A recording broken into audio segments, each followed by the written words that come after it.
मेरठ में छात्रों और युवाओं से जुड़े मुद्दों को जन जन तक पहुंचाने के उद्देश्य से कांग्रेस द्वारा चलाए जा रहे छात्रों की गूंज अभियान को लेकर गुरुवार को मेरठ के अपार चैम्बर में एक प्रेस वार्ता का आयोजन किया गया। प्रेस वार्ता को राजस्थान के चुरू से सांसद राहुल कस्वां ने संबोधित किया और आगामी कार्यक्रमों की रूपरेखा पत्रकारों के सामने रखी।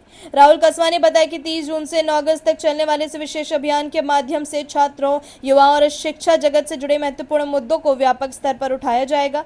अभियान के तहत विभिन्न जन संवाद, संगोष्ठियां, छात्र बैठकें और जनसंपर्क कार्यक्रम आयोजित किए जाएंगे, जिनके माध्यम से छात्रों की समस्याओं, सुझावों और मांगों को सरकार एवं समाज के सामने प्रभावी ढंग से रखा जाएगा।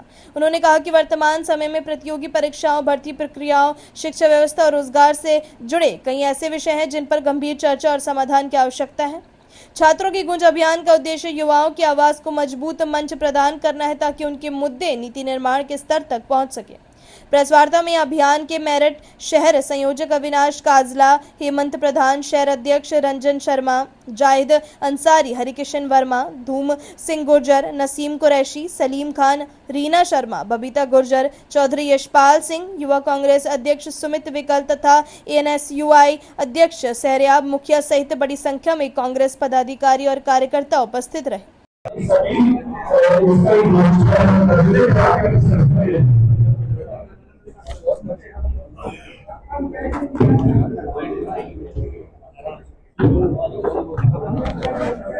संदीप पहले ये बात पेपर दो रमेश भाई, हाँ रमेश भाई उधर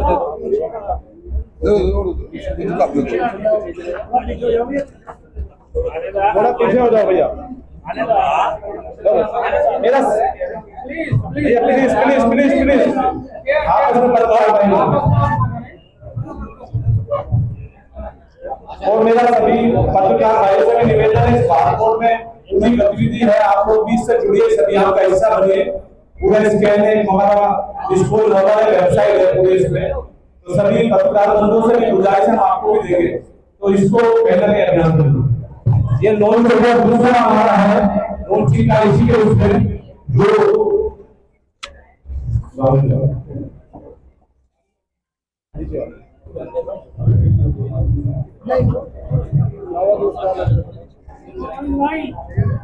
वार्ता के उपरांत सांसद राहुल कस्वां शील कुंज स्थित पूर्व जिलाध्यक्ष अविनाश काजला के आवास पर पहुंचे, जहां उन्होंने विभिन्न छात्र संगठनों और प्रतियोगी परीक्षाओं की तैयारी कर रहे युवाओं के प्रतिनिधिमंडल से मुलाकात की। इस दौरान नीट परीक्षा से प्रभावित अभ्यर्थियों, शिक्षक भर्ती उम्मीदवारों तथा विभिन्न सरकारी नौकरियों और प्रतियोगी परीक्षाओं की तैयारी कर रहे छात्रों ने अपनी समस्याएं और मांगे सांसद के समक्ष रखी। राहुल कस्वां ने सभी छात्रों की बात गंभीरता से सुनी और भरोसा दिलाया कि उनके मुद्दों को उचित मंचों पर मजबूती के साथ उठाया जाएगा। उन्होंने कहा कि देश का भविष्य युवा और छात्र शक्ति है तथा उनकी समस्याओं का समाधान लोकतांत्रिक व्यवस्था की प्राथमिकता होनी चाहिए। छात्रों के हितों की सुरक्षा और रक्षा, उनके अधिकारों के लिए कांग्रेस निरंतर संघर्ष करती रहेगी। कार्यक्रम के दौरान छात्र हितों, शिक्षा व्यवस्था और रोजगार के अवसरों को लेकर व्यापक चर्चा हुई तथा युवाओं को अभियान से जुड़ने का आह्वान किया गया। देश के अंदर 28 शहरों में 25 जून से लेकर 9 अगस्त तक छात्रों की गूंज का प्रोग्राम कांग्रेस पार्टी ने लॉन्च किया है। उसी के तहत आज मैं आपके शहर मेरठ में हूँ और एक सांसद हूँ राजस्थान से। ये प्रोग्राम की जरूरत क्यों पड़ी उसका आपने अभी हमारे 3 छात्रों के माध्यम से सुना भी होगा। जिस तरीके से हिंदुस्तान का जो पूरा एजुकेशन सिस्टम है वो आईसीयू के अंदर चला गया है और इस सिस्टम के ऊपर बहुत समय ऐसा बीत चुका है जिस समय के ऊपर अब एक ऐसी नीड नजर आती है कि आज का युवा ये पूछ रहा है अपने आप से कि मैं आपसे मांग ही क्या रहा हूं, सरकार से मैं मांग ही क्या रहा हूं। वो पूरे साल मेहनत करता है, 2-2, 3-3 साल लग जाते हैं, मेहनत करता है, अपने सपने देखता है और सपने देखने के बाद जो पेपर देने के लिए पहुंचता है तैयारी के साथ में, तो मालूम पड़ता है कि पेपर लीक हो गया, पेपर चोरी हो गया। उसके सपने बड़े हैं, सरकार से वो सरकार एम्प्लॉयमेंट तो देने में सक्षम है ही नहीं। बेरोजगारी का तो यह आलम है कि जितना बोला जाए उतना कम है, पर अपने सपनों को साकार करने के लिए युवा जब मेहनत पड़ नहीं रहा है और उसके बाद ये पेपर के बाद पेपर लीक हो रहा है, उसी को लेकर कांग्रेस पार्टी ने छात्रों की गूंज का प्रोग्राम हम 40 दिन तक इन 28 शहरों के अंदर प्रोग्राम करेंगे और 28 दिनों के अंदर पूरे छात्रों के साथ में सोसाइटी एट लार्ज के अंदर सभी वर्गों को जोड़ते हुए इस प्रोग्राम की एक भूमिका बांधेंगे। 9 अगस्त को दिल्ली की तरफ सभी लोग चले। हमारे लीडर आदरणीय राहुल गांधी जी भी काफी शहरों के अंदर इस प्रोग्राम में पहुंचेंगे और हम उम्मीद करते हैं कि इस सरकार से जो हमारी 3 डिमांड्स है वो 3 डिमांड सरकार मान ले तो मैं समझता हूं कि उन छात्रों के ऊपर, क्योंकि ये कोई पहली बार नहीं है कि ये पेपर लीक हुआ है। ये एनटीए जो बनी 2017 के अंदर बनी, नेशनल टेस्टिंग एजेंसी, 2025 के अंदर इसका पहला पेपर लीक हुआ है। 26 के अंदर तो पहला पेपर लीक नहीं हुआ है। 89 पेपर लीक हो चुके हैं पिछले 10 साल के अंदर और अभी जो इस हाल ही पेपर में लीक हुआ है इसके अंदर जो पीआईबी की भी रिपोर्ट आई है कि केमिस्ट्री के प्रोफेसर ने जो उसको गिरफ्तार किया गया, उसका ये मानना था कि उसके पास में, जांच एजेंसियों ने प्रिलिमिनरी इंक्वायरी में माना है कि उसके पास में पेपर था, पेपर की उसके पास में अप्रोच थी। अगर पेपर की अप्रोच एक प्रोफेसर के पास में होगी तो आप समझ सकते हैं कि कितना बड़ा लकूना इस सिस्टम के अंदर है। एनटीए जो बनाई गई थी वो हिंदुस्तान के अंदर नीट के एग्जाम्स को कराने का एक बहुत बड़ा एक सिस्टम को क्रिएट किया गया था। बार बार इसके अंदर पेपर लीक होते गए। इंडिया ने 31 जुलाई तक पिछले 10 साल में 89 पेपर लीक्स हुए और जिसके अंदर 6.5 करोड़ बच्चों की मेहनत के ऊपर पानी फिरा गया है। आज की तारीख तक 12-13 बच्चों ने अभी तक जान भी दे दी और करीब 70 से 80 लोग बच्चे अपनी इन पेपर लीक्स के कारण इस देश में जान दे चुके हैं। क्योंकि वो जो मेंटल ट्रॉमा है, जो स्ट्रेस है, जो पेरेंट्स की, सोसाइटी की, अपने लाइफ की फ्यूचर की एक्सपेक्टेशन को मरता हुआ देखता है बच्चा, तो वो उस प्रेशर को झेल नहीं पाता। पर सरकार ने अब तक अपनी आंख खोली नहीं है। मेरा ये आज की तारीख में हमने जो बात सोची है कि पेपर लीक के जो मेन पॉइंट्स क्या है, paper setting, printing, transportation, storage, क्या एनटीए से ये 4 चीजें मैनेज नहीं हो पा रही? और यहां तक की बात कही गई एजेंसियों के द्वारा, जांच एजेंसियों के द्वारा कि 2025 का भी पेपर कॉम्प्रोमाइज था। तो ये जो इस तरह के हालात बने हुए हैं, आज की तारीख में 1000 बच्चे जो स्कूल जा रहे हैं, 12 बच्चे ही इनफॉर्मल एम्प्लॉयमेंट मिले पाते हैं। ऐसे हालातों के अंदर जब इतनी व्यवस्था के ऊपर माहौल बना हुआ है, हमने यही चीज कांग्रेस पार्टी ने बड़ी मजबूती से बात रखी है और उसको हम नेशनल वाइड इस बात के लिए लेके नहीं जा रहे हैं। इसे पॉलिटिकल मुद्दा नहीं, हमें कंप्लीटली स्ट्रक्चरल रिफॉर्म्स चाहिए इसके अंदर और स्ट्रक्चरल रिफॉर्म्स के लिए हमने डिमांड करी है और हमारी डिमांड आज की तारीख में यही है कि एजुकेशन मिनिस्टर धर्मेंद्र प्रधान जी अपना इस्तीफा दें, क्योंकि अगर पेपर लीक एक ऑनगोइंग प्रोसेस है, बार के बार पेपर लीक हो रहे हैं और वही की वो लोग कर रहे हैं, तो कहीं ना कहीं लगता है कि बहुत से बड़े लोग इसके अंदर शामिल नजर आते हैं। तो हमारी सबसे बड़ी डिमांड धर्मेंद्र प्रधान जी जो एचआरडी मिनिस्टर है भारत सरकार के अंदर, उनको अपना इस्तीफा देने की हमने सबसे बड़ी डिमांड रखी है। पूरे एग्जाम को ओवरहोलिंग करने की रिक्वायरमेंट है, एनटीए के सिस्टम को ओवरहोलिंग करने की रिक्वायरमेंट है। ऑडिटिंग हमारे को पेपर सेटिंग्स की, ऑडिटिंग हमारे प्रिंटिंग, ट्रांसपोर्टेशन, स्टोरेज की, एग्जाम हॉल्स की, एग्जाम सेंटर्स की, इसका एक pure neat and clean profile बनाने की रिक्वायरमेंट, रिफॉर्म्स लाने की जरूरत है। और एनुअल एग्जाम और रिक्रूटमेंट का कैलेंडर बनना चाहिए ताकि बच्चों का एक सिस्टम बने। आज की तारीख में जो टोटल हिंदुस्तान का बजट है, एनईपी आई थी, न्यू एजुकेशन पॉलिसी जो 2020 थी, वो साफ साफ कहती थी कि 6% का पैसा बजट जीडीपी का, टोटल बजट का हम खर्च करेंगे एजुकेशन के ऊपर। आज की तारीख में हिंदुस्तान में स्टेट और सेंट्रल गवर्नमेंट का मिलाकर हम 3-3.5% से ऊपर पहुंच नहीं पा रहे हैं। जो बच्चों की टोटल एक्सपेंडिचर लग रही है इस एग्जाम्स की तैयारी करने के अंदर, वो आपके टोटल बजट का भी डबल हिस्सा लग जाता है। आज 11-12 के अंदर बच्चों को इतना प्रेशर है कि कोचिंग सेंटर जिस तरह फंड खुल रहे हैं और उनको बच्चों को जाने का, पढ़ाई का एक्सपेंडिचर, पेरेंट्स इस बात के लिए मेहनत करते हैं कि शायद मेरे बच्चे का नंबर आ जाए। ऐसे हालातों के अंदर ये प्रोग्राम आज हमने मेरठ के अंदर लॉन्च किया है और 30 तारीख से हर शहर के अंदर जाके सभी मोबिलाइजेशन हम लोग करेंगे, यूथ से बात करेंगे, इसको मास मूवमेंट बनाएंगे, क्योंकि सरकार पिछले ये घटना जो हुई ये 3 मई के पेपर लीक की घटना है। आज हम 25 जून में बैठे हुए हैं, सरकार का कोई भी कंक्रीट एक्शन नजर नहीं आ रहा और उस कंक्रीट एक्शन से आम पब्लिक में आज भी बड़ा गुस्सा है। ठीक है, आज व्यवस्था इनके पास में है, सिस्टम कंट्रोल कर रखा है और लोगों को दबा रखा है, तो इसलिए आवाज निकल नहीं पा रही। और कांग्रेस पार्टी विपक्ष के रूप में मजबूती के साथ अपनी आवाज को उठाएगी और पब्लिक एट लार्ज में जाकर पब्लिक को मोबिलाइज करने का काम करेगी। और इस प्रोग्राम की 40 दिनों की यात्रा के अंदर हम हिंदुस्तान की सरकार को मजबूर करेंगे कि उनके मंत्री महोदय इस्तीफा दें और एनटीए की ओवरहॉलिंग और पूरे एग्जाम स्ट्रक्चर को रिफॉर्म करने का जो प्लान हमने बताया है उसके ऊपर अपनी वैल्यूएशन हम और भी पब्लिक से भी हम अपने उनके व्यू पॉइंट्स लेंगे, उनके आइडियाज देंगे और सबको मर्ज करके 9 अगस्त को दिल्ली की तरफ एक प्रोग्राम चलेगा। और हम उम्मीद करते हैं कि सरकार का अपना फैसला बदले, सरकार अपने जागे और सरकार जो पब्लिक एट लार्ज की डिमांड है उसको मानने का काम करेगी। मैं आप सबका बहुत धन्यवाद देता हूँ। आपको भाई प्रश्न पूछना? ये जो कार्यक्रम है पेपर लीक हो गया, पेपर बाद जो रीनीट हुआ वो भी बदल गया। अब इस कार्यक्रम में जरिए आप क्या मैसेज देना चाहते हैं और उससे छात्रों का कैसे बना हुआ?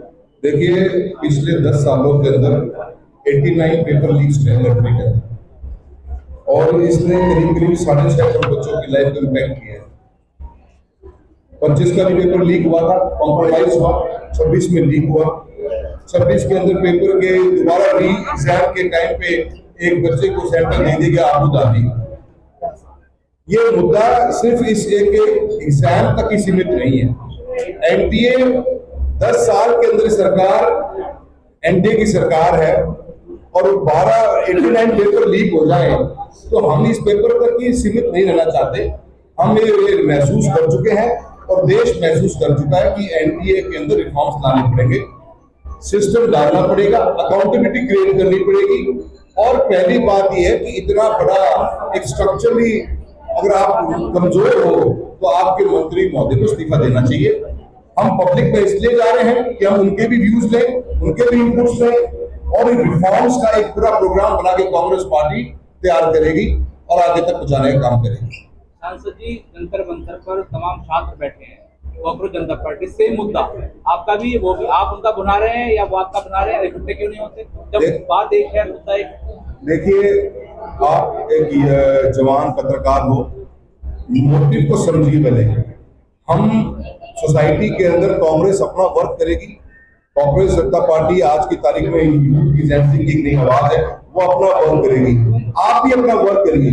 ये किसी एक का काम नहीं, हमारे बच्चे पढ़ रहे हैं, आपके बच्चे पढ़ रहे होंगे, सभी के बच्चे प्रभावित हो रहे हैं। तो सोसाइटी एट लार्ज सब लोग इस चीज के ऊपर लगेंगे, तब जाके इसका अपने को इम्पैक्ट नजर आएगा और प्रेशर पॉइंट क्रिएट कर पाएंगे। और जो चीज हम सोच रहे हैं, जो हम मकसद हमारा होगा ये कि हम इसके अंदर रिफॉर्म्स ला पाए, उसी को कामयाब हो पाएंगे। किसी एक के कहने से, किसी एक के जुड़ने से, एक प्लेटफॉर्म शेयर करने से का मुद्दा नहीं है। वो अपने प्लेटफॉर्म पे कर रहे हैं, आप अपने प्लेटफॉर्म पे करेंगे। हमारे बहुत से यंग यूट्यूबर्स हैं, बहुत से यंग सोशल मीडिया को हैंडल करने वाले बच्चे हैं, वो भी इसके ऊपर कवर कर रहे हैं। इट्स अ कंप्लीट टास्क है। ये पूरा हमारा देश का हर नागरिक की चिंता का विषय है। सरकार मानने को तैयार नहीं है, सरकार को बनाने का काम करने वाले हैं। सर, ये जो आपका कार्यक्रम है छात्रों की गूंज, ये आज प्रेस वार्ता इसका इनिशिएट हो गया, लेकिन इसके बाद आप किस कैटेगरी में जाके, समाज के किस वर्ग में जाके और अपनी बात कहना चाहते हैं और सरकार के कैसे काम करना चाहते हैं? देखिए, 40 दिनों के अंदर हम हर शहर के अंदर हमारी पार्टी के लोग, वर्कर्स, एनएसवाई, हमारे एमएससी, सभी स्टेक होल्डर सोसाइटी के जितने भी हैं, हमारे लीडर्स, हमारे senior Rahul Gandhi ji multiple cities में जाएंगे। हम पब्लिक एट लार्ज में यूथ से, यूथ के हॉस्टल्स में, यूथ की लाइब्रेरीज में कॉलेजेस में हम सभी बच्चों को, जो हमारे इंपॉर्टेंट स्टेक होल्डर हमारा वही है, उनके साथ हमारी इंटरेक्शंस होंगी, उनके साथ हमारे प्रोग्राम्स होंगे। ये नेशनल वाइड 28 सिटीज में चलेगा और साइमल्टेनियसली 40 डेज तक चलेगा। मैं बार बार आपको बात बताइए, इसके पीछे का मकसद यही है, टू मोबिलाइज, टू इन्वॉल्व। देखिए कहीं ना कहीं आज के हम सोशल मीडिया के जमाने में जी रहे हैं। एवरेज स्क्रीन टाइम आदमी का, एक हर यूथ का 7 to 8 and 9 आवर्स तक पहुंच चुका है। उसको जगाना भी हमारी जिम्मेदारी है, उसको शामिल करना भी हमारी जिम्मेदारी है। उनको शामिल करके ही हम रिफॉर्म्स तक बढ़ाएंगे। मेरा आखिरी सवाल आपसे ये है कि देश की शिक्षा व्यवस्था आईसीयू में है, उसको आप ठीक करने के लिए निकले हैं। उत्तर प्रदेश में आपकी पार्टी आईसीयू में है, आपकी पार्टी एक हद तक मेरठ में भी आईसीयू में है। आपके जो जिलाध्यक्ष हैं यहाँ पर नजर नहीं आ रहे हैं, और वो ऐसी किसी भी मीटिंग में मैंने तो कभी उनको देखा नहीं। तो ये जो आपके अंदर चल रहा है, जो आंतरिक संगठन की स्थिति है, इसको आप कैसे सुदृढ़ करेंगे? 2027 का चुनाव है। देखिए आज का अपना मुद्दा, ये जो हम आज का ये प्रोग्राम लेके चले, मैं माफी के साथ आपसे ये कहना चाहूंगा कि जब भी कोई नेता इस शहर से बाहर का यहाँ आता है, जो बात पार्टी हाईकमान के सामने रख सकता है, उसके साथ यही दिक्कत है। वो अपने एजेंडे के साथ आते हैं, एजेंडे के साथ चले जाते हैं। लेकिन जो संगठन की स्थिति है, आप बीजेपी जैसे संगठन से, विशाल संगठन से लड़ने के लिए चले, आपका स्ट्रेटेजी क्या है? आपका संगठन खुद आईसीयू में पड़ा हुआ है। राहुल जी, इसी के साथ ये भी है कि आज की जो प्रेस कॉन्फ्रेंस आपकी हो रही है, महानगर और जिला दोनों संगठन आपस में भिड़े हुए हैं। कोई 12 बजे का टाइम दे रहा है, कोई 11:30 बजे का टाइम प्रेस को दे रहा है। अब जाकर अभी वो प्रेस कॉन्फ्रेंस के लिए इन्विटेशन अपने सरकार दे रहे हैं, बाद में छुपा रहे हैं। देखिए आपको एक बात बता दी जाए, जो हमारी पार्टी की तरफ से कोऑर्डिनेशन के लिए जिसको नियुक्त किया गया था, उन्हीं को ही इस प्रेस कॉन्फ्रेंस में शामिल होने की बात थी। डीसीसी को आप सुनिए, आप मेरी बात सुनिए, आप एक बहुत समझदार पत्रकार हैं, आप सुनिए मेरी बात। अपन आज यहाँ बच्चों के लिए छात्रों की गूंज का प्रोग्राम लॉन्च करने के लिए आए हैं। आज अपन कांग्रेस का स्ट्रक्चर स्टेट में कैसा है, मेरिट में कैसा है, उस पर अगर आप इस क्वेश्चन को उठाना चाहते हो और आपको लगता है कि नीड से भी बड़ा मुद्दा है, तो आप मुझसे एक काम करिए, आप मुझसे पर्सनली मिल लीजिए, मेरा अलग से आप 1 घंटे। शिक्षा पे आ जाते हैं। नेशनल कैरिकुलम फ्रेम 2020, नई शिक्षा नीति 2020 आज आईसीयू में है। अब तक 6 साल में आप लोगों ने एक बार भी आवाज नहीं उठाई। नीट की वजह से आप परीक्षा में घोटाले में चर्चा कर रहे हैं, या जो सिलेबस में परिवर्तन हो रहा है उस पर चर्चा कर रहे हैं। कभी नहीं करते आप लोग। देखिए अभी आपने शायद मेरा अभी सुना नहीं, लेट आया। मैंने यही बात कही थी कि एनईपी और वो एमईपी है, नेशनल एजुकेशन पॉलिसी 2020 के अंदर। सर मैं एजुकेशन पॉलिसी पे बात नहीं कर रहा हूँ, मैं सिलेबस पे, कंटेंट पे बात कर रहा हूँ। जैसे आज फ्रांस की राजनीति, आज फ्रांस की क्रांति हटा दी 9वीं क्लास की किताब में से और वेद उसमें इंट्रोड्यूस कर दिए। आप इस पर भी आवाज उठाएंगे? बिल्कुल सर, देखिए ये एक अलग चैप्टर पे है। अभी अपन फोकस होकर अपने चैप्टर पर बात नहीं करेंगे तो अपन अलग डिस्टर्ब हो जाएंगे। आज हमारा, सर मेरी बात सुनिए, आज हम सिर्फ एनडीए, नेशनल टेस्टिंग एजेंसी, उसके साथ में जो करिकुलम सिस्टम बना हुआ है उसमें रिफॉर्म्स लाने की रिक्वायरमेंट है। 89 पेपर लीक्स हो चुके हैं पिछले लास्ट 10 सालों में, उसमें रिफॉर्म्स लाने की रिक्वायरमेंट है और किसी को इसकी जिम्मेदारी लेनी पड़ेगी और वो गवर्नमेंट प्रधान जो एचआरडी नेशनल जिम्मेदारी लेनी पड़ेगी। यस, एनईपी का प्रावधान डे 1 से पार्लियामेंट में रहने को बाद इस मुद्दे को बजट के ऊपर हम सबने बोला है कि 6% of the total budget is spend on education, जो आज की तारीख में मात्र 3 से 4% भी टच नहीं कर पाता। उसी का इम्पैक्ट है कि आज की तारीख में आप उसकी बात सही कह रहे हो, पर मैं उसके ऊपर जानना चाहता। आज मैं जिस राजस्थान से स्टार्ट रहा हूँ, मेरी स्टेट में 85,000 रूम ज्यादा हालत में है। मेरी स्टेट में 2 लाख रूम ऐसे हैं जो बैठ नहीं सकते।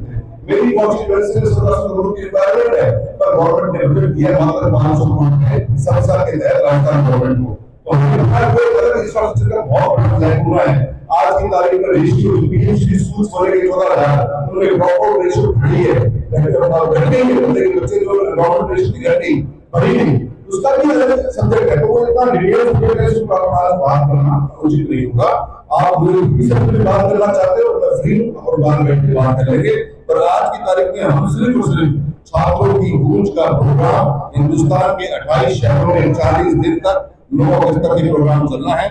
उसमें हम पब्लिक एडवांस में यूथ से इंटरेक्ट करके इस सिस्टम को रिफॉर्म्स लाने का प्रोग्राम के लिए प्रेस कॉन्फ्रेंस करिए।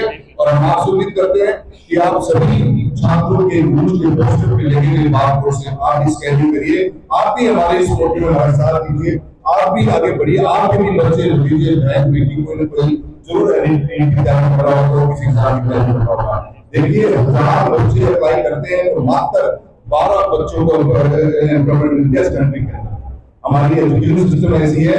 आज मैं भी बताता हूँ, राजस्थान के अंदर आते हैं 86% स्टूडेंट आर्ट्स है, साइंस नहीं, हम डिजिटल इंडिया की बात कर रहे हैं। तो चीजें बहुत है, उसके बारे में बात कर सकते हैं, पर आज की अपनी राय हमें कमेंट बॉक्स में जरूर दें। ऐसे ही लेटेस्ट अपडेट्स के लिए हमारे चैनल रॉयल बुलेटिन को लाइक, शेयर और सब्सक्राइब करना ना भूलें।